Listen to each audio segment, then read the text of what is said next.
इसमें स्टूडेंट आपको दिखाई दे रहा होगा ये श्यानता के और गुरुत्वीय ये सब व्युत्पन्न मात्रक हैं। इसके बाद जो आगे सबसे इम्पोर्टेंट पॉइंट है वो है विमीय। विमाएँ क्या है, डायमेंशन क्या है।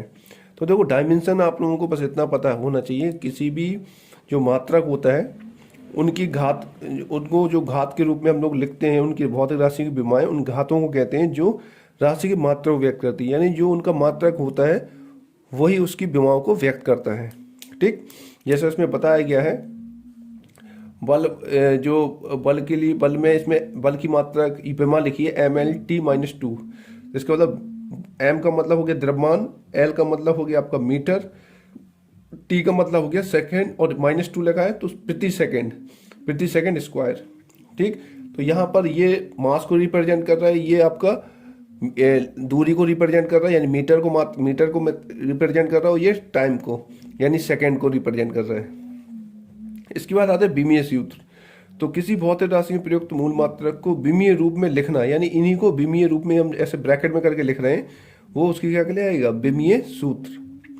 अब विमीय समीकरण क्या होता है, ये मूल मात्रक तथा व्युत्पन्न मात्रक के बीच का संबंध होता है। ठीक है, ये यानी जो फंडामेंटल राशि और व्युत्पन्न मात्रक के बीच का जो संबंध होता है उसे क्या बोलते हैं, विमीय समीकरण कहते हैं। इसी को क्या बोलेंगे, विमीय समीकरण। इसमें सबसे इंपॉर्टेंट जो क्वेश्चन दिख रहा है समांगता का सिद्धांत, ये एग्जाम में प्रीवियस ईयर पेपर में 2 मार्क्स में एक बार आ चुका है। ठीक है, इसमें कुछ नहीं करना है, जैसे एग्जाम्पल में आपको ये लिया गया है, इस इक्वेशन में बस आपको LHS बराबर RHS कर देना, प्रूव कर देना है, तो होमोजेनिटी प्रिंसिपल फॉलो हो जाएगा। जैसे कार की विमा सब लोग जानते हैं क्या होती है, mL²t-2।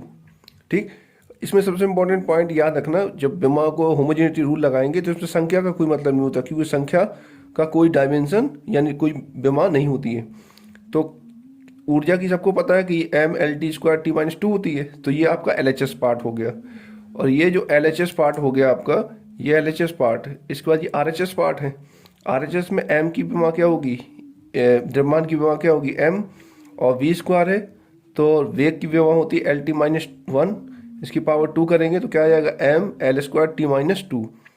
तो इसकी विमा और इसकी विमा कैलकुलेट करने में क्या आ रही है, इक्वल आ रही है, बराबर आ रही है, तो इसलिए हम कह सकते हैं LHS बराबर RHS, अर्थात ये होमोजेनिटी रूल को फॉलो कर रहा है ये इक्वेशन। ओके स्टूडेंट, तो इसी प्रकार हम इसके आगे चलते हैं। तो आगे आप देखिए, इसमें जो इम्पोर्टेंट एग्जाम्पल जो पेपर में आते हैं अधिकांशतः, उसको देखिए। तो उसमें एक आध एग्जाम्पल और दिए हैं जो पेपरों में अधिकांशतः पूछ लेता है वो। तो एग्जाम्पल 2 दिया है b बराबर u+at। इसमें भी वही किया गया, LHS मतलब b की विमा क्या होती है L/t-1, u क्या है आपका वेग है, तो इसकी भी क्या होगी L/t-1। a मतलब त्वरण है आपका, इसकी होगी मीटर प्रति सेकेंड स्क्वायर, तो L/t-2 इंटू t, टाइम की विमा क्या होती है t से t, क्योंकि ये इनवर्स है, ये पावर ये प्लस की है तो t से t कैंसिल हो जाएगा, तो यहाँ भी क्या बचेगा L/t-1। इसको कॉमन लेंगे तो कितना आएगा LHS बराबर RHS प्रूफ हो जाएगा। तो ये भी एग्जाम्पल होमोजेनिटी रूल को फॉलो कर रहा है, यानी उसका पालन कर रहे हैं। कुछ स्टूडेंट ऐसे क्वेश्चन भी इस फर्स्ट यूनिट में आते हैं, जैसे इसमें एक क्वेश्चन दिख रहा होगा आपको, कार का मात्रक 1 जूल को अर्ग में बदलो, यानी कन्वर्ट करने के लिए आता है। तो कन्वर्ट करने का सिंपल सा एक होमोजेनिटी का दूसरा प्रिंसिपल के हिसाब से लगाते हैं। इसमें कुछ नहीं करना होता है, जैसे आपको दिख रहा होगा कार बराबर mL/t² - t होता है, इसमें कुछ नहीं करना है। जैसे आपको n2 लिया आपने, ठीक, n2 बराबर n1। अब यहाँ पर 2 कंडीशन लिया आपने, तो इसकी विमा को m1 माना, इसकी विमा को m2 की पावर a। इसी प्रकार L1 अपॉन L2 की पावर b, और इसी प्रकार T1 अपॉन T2 की पावर c। ये अपने मन से एज्यूम किया हमने n1 n2 2 कंडीशन के लिए, ठीक है, कि LHS बराबर RHS कंडीशन पे। फिर n2 बराबर, अब हमने यहाँ पर क्या किया, यहाँ पर रखा 1 kg, तो इसका भी कितना किया 1 kg की पावर 1, क्योंकि यहाँ पर पावर कितना है 1 है। फिर यहाँ पर क्या किया, यहाँ पर 1 मीटर लिया, क्योंकि 1 जूल और अर्ग में दोनों का kg रखा। अब देखिए जूल और अर्ग में जो दूरी का मात्रक होता है वो मात्रक जो 1 जूल बराबर कितना, तो वो 1 मीटर दिया है, और वो किस में होता है सेंटीमीटर। अर्ग में जो मात्रक होता है वो किस में होता है, सेंटीमीटर में होता है, ठीक, स्क्वायर। और यहाँ पर जो टाइम होता है, टाइम चेंज होता ही नहीं है, तो टाइम का टाइम ही रखा हमने 1 सेंटीमीटर। यानी ये बात याद रखनी है इसमें। देखो कितना सिंपल सा पॉइंट है, यहाँ पर ये मास है आपका और ये आपका क्या है, आपका ये आपका दूरी है, वो दूरी। तो ये बात ध्यान रखना है कि जूल की कंडीशन पे जो द्रव्यमान का मात्रा होगा वो किलोग्राम में होगा, यानी केजी पे होगा, और अर्ग में वही मात्रा क्या होगा, ग्राम में होगा। तो 1 kg अपॉन 1 ग्राम। दूरी का जूल कंडीशन पे स्टैंडर्ड मात्रक है तो उसका मात्रा क्या होगा, 1 मीटर। तो अर्ग कंडीशन में क्या होगा, 1 सेंटीमीटर। और इसी प्रकार सेकंड, तो चाहे वो किसी भी स्टैंडर्ड पॉइंट पे हो, सेकंड का मात्रक हमेशा क्या रहता है, सेकंड रहता है। तो इधर भी 1 सेकंड रखा है, इधर भी 1 सेकंड रखा है। इसकी पावर 1 इसलिए की क्योंकि यहाँ पर विमा क्या है, कोई पावर नहीं है, इसका मतलब 1 रख दिया हमने। यहाँ कितनी पावर है, 2, तो यहाँ पर 2 रख दिया। यहाँ पर इनवर्स 2 है तो यहाँ पर माइनस इनवर्स 2 कर दिया। अब 1 kg को भी हमने किस में कन्वर्ट कर लिया, ग्राम में। तो 1 × 1000 अपॉन 1 ग्राम। और 1 मीटर को भी किस में कन्वर्ट किया, सेंटीमीटर में, तो सेंटीमीटर कन्वर्ट कर लिया। अब इसकी पावर 1 है तो 1000 आ जाएगा, ठीक। और इसका मात्रक इंटू 1000, क्योंकि ये यहाँ से 1000 ये आ गया आपका, और ये कितना 1 सेंटीमीटर, इसको स्क्वायर करेंगे तो कितना हो जाएगा, 10,000 हो जाएगा यहाँ पर। इसका पावर स्क्वायर 1 करेंगे तो कुछ फर्क नहीं पड़ेगा, कैंसिल आउट, कोई फर्क नहीं पड़ेगा। इसका टोटल करें तो कितना आ रहा है टोटल, n2 बराबर कितना है, 10⁻7।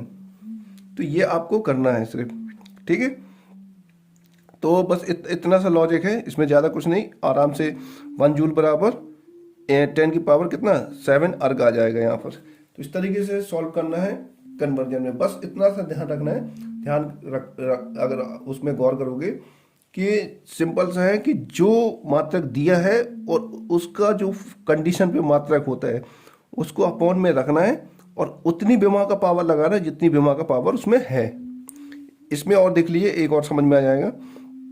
n2 बराबर n1, ये फार्मूला कॉमन है, ये फार्मूला आपको यूज करना है, बस देख लेना है। 1 न्यूटन बराबर डाइन में, तो इसका हमने देखो m1 m2 किया, इसका L1 पहले विमा निकाल लेंगे तभी ये फार्मूला बनाएंगे। तो m1 upon m2, L1 upon L2, T1 upon T2 की पावर ये कर लिया। अब ये 1 kg है, अर्ग में क्या होता है, ग्राम। ये तो आपका 1 मीटर, इसका सेंटीमीटर में, सेकंड का सेकंड रहेगा, सेम कंडीशन।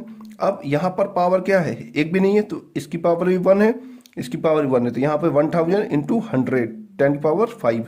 तो 1 newton just equal to 10⁵ time. Okay student, तो ये आपका 3 क्वेश्चन 4 क्वेश्चन यहाँ पर हो चुके हैं फर्स्ट यूनिट के। तो इसको अच्छे से कंप्लीट करना, नोट आउट कर लेना, जो समझ में नहीं आया उसको और उसको कमेंट बॉक्स में बता देना, और इस वीडियो को आगे तक शेयर कर देना, जिससे आने वाले स्टूडेंट, जो नए स्टूडेंट्स हैं, उनको भी ये वीडियो मिल पाए। और हम लोग विद इन एंड जनवरी तक या 10 फरवरी तक इसके सारी यूनिट्स को कवर करके जो इम्पोर्टेंट क्वेश्चन है और जो एग्जाम में आते हैं उनको हम लोग कवर करेंगे। ओके स्टूडेंट, तो नेक्स्ट वीडियो मिलते हैं। हेलो स्टूडेंट्स, तो जैसे हम लोगों ने एक यूनिट को कवर कर चुके हैं, फर्स्ट यूनिट मेजरमेंट वाला। इसके बाद ये सेकंड लेसन है कोणीय संवेग वाला, और ये तीसरा लेसन है इसका वृत्तीय गति का। वृत्तीय गति से रिलेटेड ये लेसन के जो इम्पोर्टेंट पॉइंट्स हैं जिसको हमें आज स्टडी करना है। तो क्रम से आपको हेडिंग दिख रही होगी जो इम्पोर्टेंट है, जिसमें फर्स्ट हेडिंग है कोणीय वेग, दूसरा पॉइंट दिख रहा होगा कोणीय वेग तथा रेखीय वेग में संबंध, और तीसरा दिख रहा होगा कोणीय त्वरण। ये तीनों हेडिंग को हम लोगों को स्टडी करना है यहाँ पर। इसमें जो फर्स्ट हेडिंग में लाइन में बोली गई है, वृत्तीय गति में किसी कण के कोणीय विस्थापन की दर को कोणीय वेग कहते हैं। ओके स्टूडेंट, तो पहले ये समझ लीजिए कि जो कोणीय विस्थापन है आपका, ये कोणीय विस्थापन की जो बात बोली गई है, तो कोणीय विस्थापन जो है वो आपका इस तरीके से आप समझ सकते हैं। जैसे कोई वृत्त है और ये वृत्त में ये सपोज करिए यहाँ पर है और ये यहाँ पर है, ये मान लीजिए ऐसे। इस तरीके से कई मिड पॉइंट्स है, कई हम लाइन खींच सकते हैं, कोई दिक्कत नहीं है इससे, ठीक। तो सपोज करिए यहाँ थीटा कोण बन रहा है, तो और यहाँ गया तो यहाँ पर भी क्या बनेगा, थीटा कोण बनेगा। तो ये मान लो यहाँ से एक वस्तु है कोई ए, इसी प्रकार जैसे मान लो यहाँ से वस्तु कहाँ पहुँची, यहाँ बी पर पहुँची है, तो टोटल ये विस्थापन हो गया। यहाँ से वस्तु कहाँ पहुँची है, यहाँ पर। तो ये विस्थापन जो कहलाएगा वो आपको कहलाएगा कोणीय विस्थापन। इसको बोलेंगे आपको डेल्टा थीटा, ठीक। ये कोणीय विस्थापन है। और किसी भी जो कोणीय विस्थापन होता है ये कंटिन्यू विस्थापन है। इस तरीके से अगर कंटिन्यू हम पूरी वृत्त की बात करें, पूरी वृत्त की चर्चा की जाए अगर, तो पूरी वृत्त के हिसाब से किसी भी वृत्त का कोणीय विस्थापन अगर स्टडी करें तो कोणीय विस्थापन जो होता है वो delta theta just equal to delta S upon R, ये आपका होता है कोणीय विस्थापन। जहाँ डेल्टा एस जो आपका है वो आपका चाप है, जो वृत्त में ये चाप है, इस चाप को आप क्या कहते हैं, डेल्टा एस, ठीक। तो इसमें इसने बोला कोणीय विस्थापन की दर यानी कोणीय वेग, इसे ओमेगा से प्रदर्शित करते हैं। तो बस उसने जो बात बोली है देखो, इसी से डेफिनेशन लिखते बन जाएगी। ओमेगा से प्रदर्शित करते हैं कोणीय वेग को, तो delta theta upon delta T. तो उसने बोला कोणीय वेग क्या, तो वृत्तीय गति में किसी कण का कोणीय वेग की दर यानी प्रतीकांक समय पे उसके कोणीय वेग में जितना विस्थापन होगा वो क्या कहलाएगा, उसका कोणीय वेग। ओके स्टूडेंट्स, ये सिंपल सा पॉइंट है इसको स्टडी करने के लिए। और इसके बाद इसने, और इसका मात्रक जो होगा, इसका मात्रक होता है रेडियन, इसका क्या होता है, रेडियन। और इसका मात्रक क्या होगा, टाइम, तो इसका मात्रक क्या होगा, रेडियन प्रति सेकंड। और सब जानते हैं रेडियन की जो विमा होती है वो विमाहीन एक राशि है रेडियन, और इसका क्या विमा होगी, सेकंड इनवर्स। तो इसकी विमा क्या आ जाएगी, ओनली सेकंड इनवर्स। इसके बाद स्टार करके जो पॉइंट दिया है आपको, इसमें यदि एक समान वृत्तीय गति करता हुआ कण 360 पॉइंट पे अगर अंश पर कोण पर घूमता है यानी पूरी वृत्त पर चक्कर लगा रहा है, तो पूरे चक्कर में टी समयांतराल लगे तब कण का कोणीय संवेग क्या होगा। भाई देखो पूरा अगर ये वृत्त पूरा घूम जाएगा, अगर ये पूरा अगर घूम जाएगा तो पूरा एंगल कितना चलेगा, वो 360 अंश। तो 360 अंश का मतलब होता है 2 पाई चलेगा, क्योंकि पाई बराबर होता है 180 अंश। तो उस कंडीशन में प्रतीकांक समय पे कितना ओमेगा चलेगा, 2 पाई अपॉन टी। और सब जानते हैं कि टी जा आवर्तकाल की तरह अगर माने तो एन बराबर क्या होगा, 1 अपॉन टी। एन क्या होगी, चक्रों की संख्या, तो ओमेगा जस्ट इक्वल टू क्या आ जाएगा, 2 पाई एन। ये दूसरी कंडीशन है कोणीय वेग का, ये न्यूमेरिकल के लिए यूज किए जाते हैं फार्मूले। एक फार्मूला आपका ये हो गया और एक फार्मूला आपका ये हो गया, ओमेगा बराबर 2 पाई एन, ठीक। तो ये आपका फर्स्ट हेडिंग हो गया कोणीय वेग क्या है। इसके बाद आते हैं